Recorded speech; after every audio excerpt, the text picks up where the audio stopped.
ओम शांति। 9/11/20 की साकार मुरली है।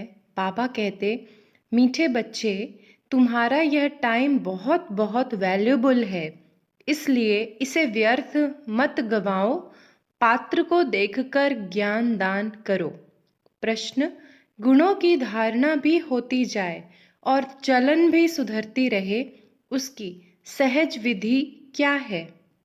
उत्तर है, जो बाबा ने समझाया है वह दूसरों को समझाओ।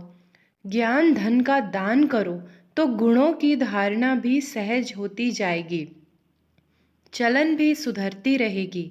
जिनकी बुद्धि में यह नॉलेज नहीं रहती है, ज्ञान धन का दान नहीं करते, वह है मनहूस। वह मुफ्त अपने को घाटा डालते हैं। गीत: बचपन के दिन भूला न देना। ओम शांति। मीठे मीठे बच्चों ने गीत सुना, अर्थ तो अच्छी रीति समझा। हम आत्मा है और बेहद बाप के बच्चे हैं, यह भुला न दो। अभी अभी बाप की याद में हर्षित होते हैं, अभी अभी फिर याद भूल जाने से गम में पड़ जाते हैं। अभी अभी जीते हो, अभी अभी मर पड़ते हो, अर्थात अभी अभी बेहद के बाप के बनते हो, अभी अभी फिर जिस्मानी परिवार तरफ चले जाते हो। तो बाप कहते हैं, आज हंसे कल रो न देना।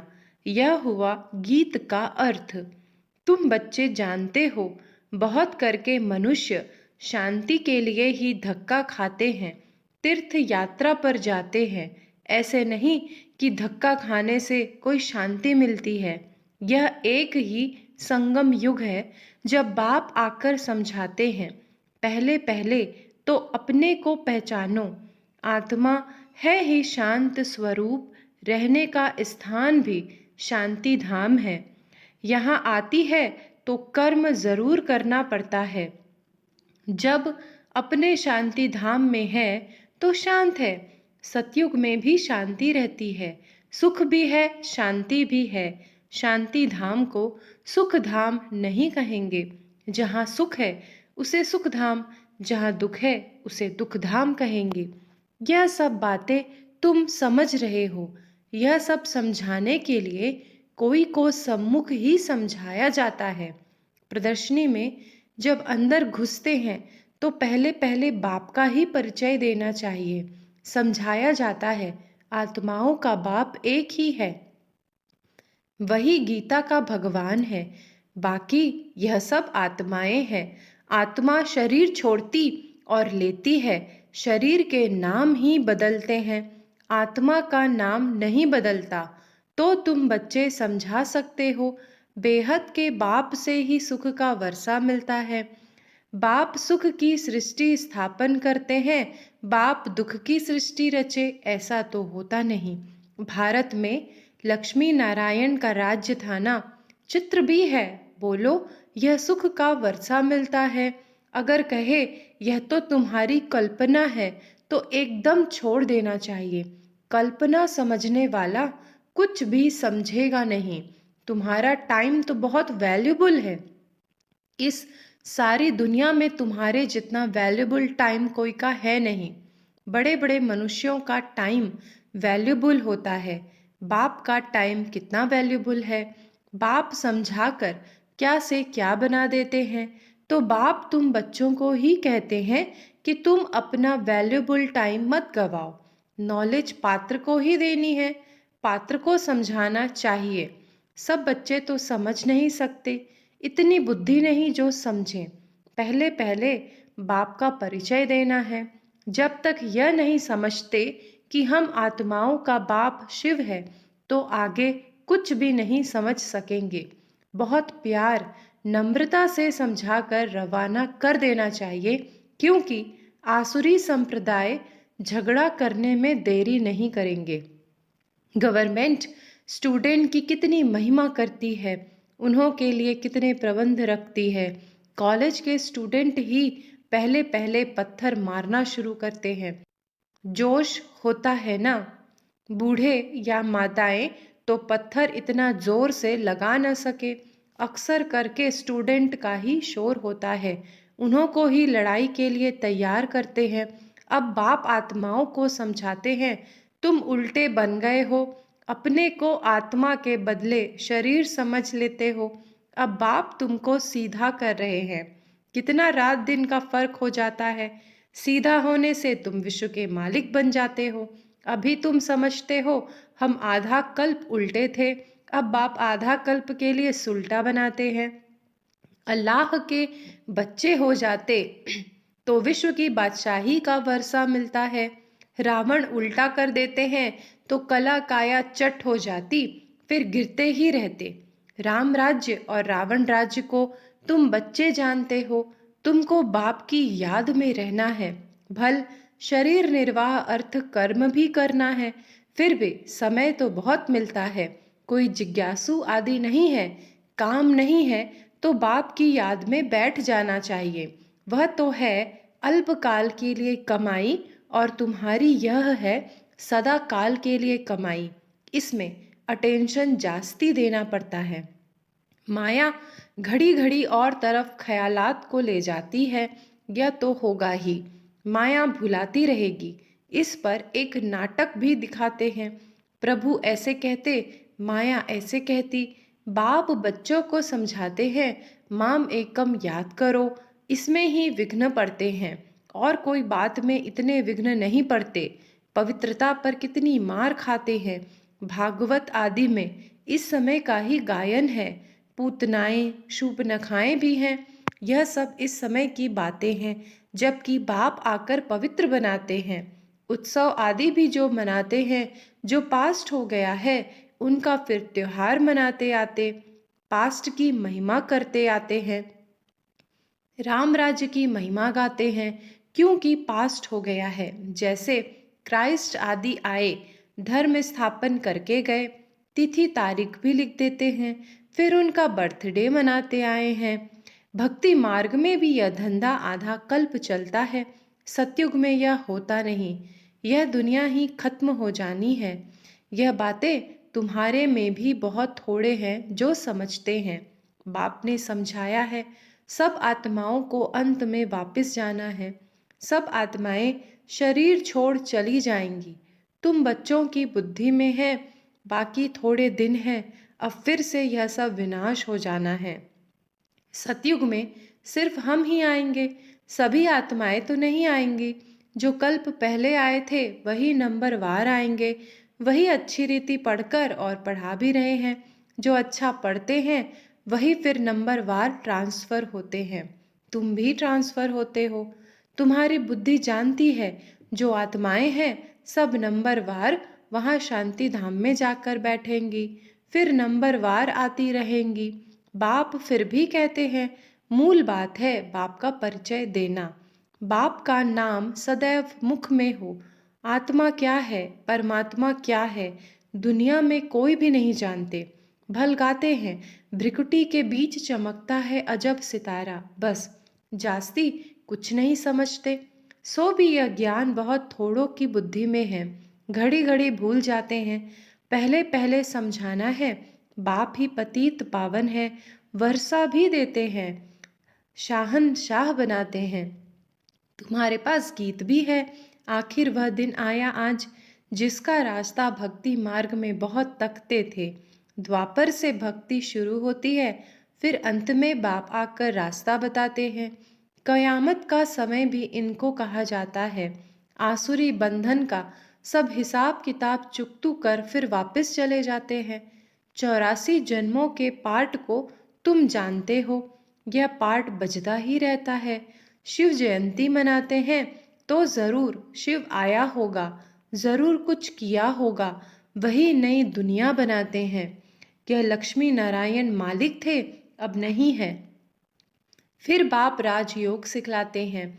यह राजयोग सिखाया था, तुम्हारे सिवाय और कोई के मुख में आ नहीं सकेगा, तुम ही समझा सकते हो। शिव बाबा हमको राजयोग सिखला रहे हैं। शिवो हम का जो उच्चारण करते हैं वह भी रॉन्ग है। तुमको अब बाप ने समझाया है। तुम ही चक्र लगाए ब्राह्मण कुल से देवता कुल में आते हो। सो हम सो का अर्थ भी तुम समझा सकते हो। अभी हम ब्राह्मण हैं। यह 84 का चक्र है। यह कोई मंत्र जपने का नहीं है। बुद्धि में अर्थ रहना चाहिए। वह भी सेकंड की बात है। जैसे बीज और झाड़ सेकंड में सारा ध्यान में आ जाता है, वैसे हम सो का राज भी सेकंड में आ जाता है। हम ऐसे चक्र लगाते हैं जिसको सुदर्शन चक्र भी कहा जाता है। तुम किसको कहो हम सुदर्शन चक्रधारी हैं तो कोई मानेंगे नहीं, कहेंगे यह तो सब अपने ऊपर टाइटल रखते हैं। फिर तुम समझाएंगे कि हम 84 जन्म कैसे लेते हैं। यह चक्र फिरता है। आत्मा को अपने 84 जन्मों का दर्शन होता है। इसको ही स्वदर्शन चक्रधारी कहा जाता है। पहले तो सुनकर चमक जाते हैं, या फिर क्या गपोड़ा लगाते हैं। जब तुम बाप का परिचय देंगे तो उनको गपोड़ा नहीं लगेगा। बाप को याद करते हैं, गाते भी हैं, बाबा आप आएंगे तो हम वारी जाएंगे, आपको ही याद करेंगे। बाप कहते हैं तुम कहते थे ना, अभी फिर तुमको याद दिलाता हूँ। नष्टो मोहा हो जाओ, इस देह से भी नष्टो मोहा हो जाओ। अपने को आत्मा समझ मुझे ही याद करो तो तुम्हारे विकर्म विनाश हो जाए। यह मीठी बात सबको पसंद आएगी। बाप का परिचय नहीं होगा तो फिर किस न किस बात में संशय उठाते रहेंगे। इसलिए पहले तो 2-3 चित्र आगे रख दो जिसमें बाप का परिचय हो। बाप का परिचय मिलने से वर्षे का भी मिल जाएगा। बाप कहते हैं मैं तुमको राजाओं का राजा बनाता हूँ, यह चित्र बनाओ। डबल सिरताज राजाओं के आगे सिंगल ताज वाले माथा टेकते हैं। आपे ही पूज्य, आपे ही पुजारी का भी राज समझ में आ जाए। पहले बाप की पूजा करते हैं, फिर अपने ही चित्रों की बैठ पूजा करते हैं।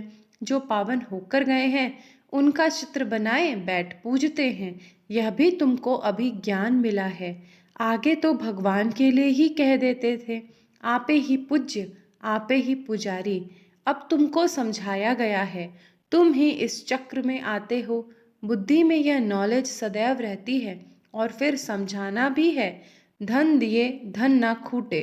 जो धन दान नहीं करते हैं उनको मनहूस भी कहते हैं।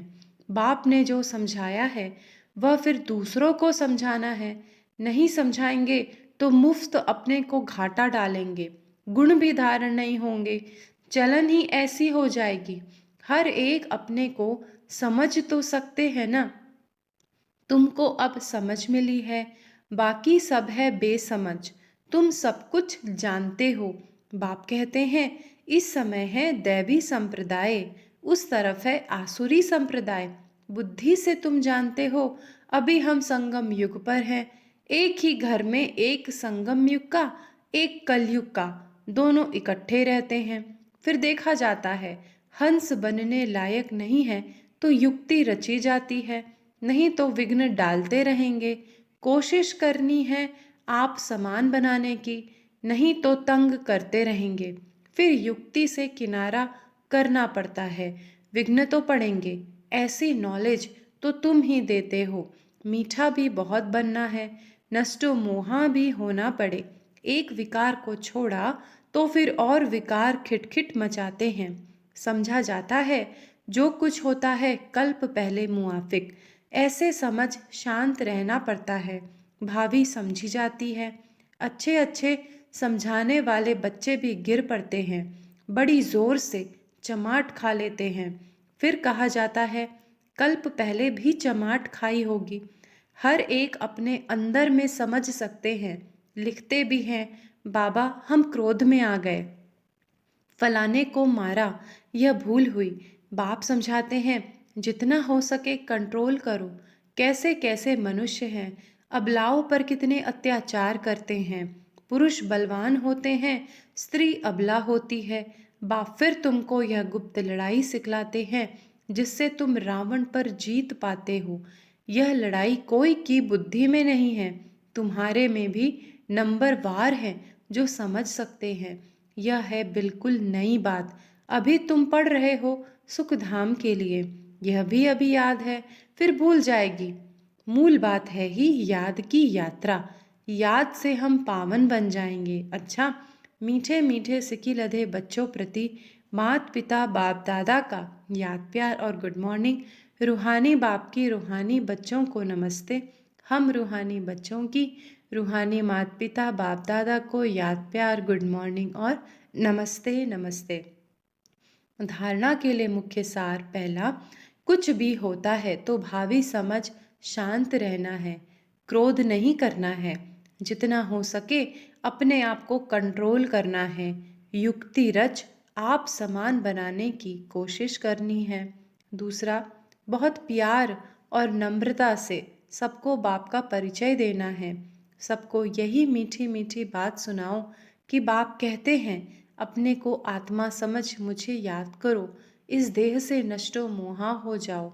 वरदान, नम्रता रूपी कवच द्वारा व्यर्थ के रावण को जलाने वाले सच्चे स्नेही सहयोगी भव।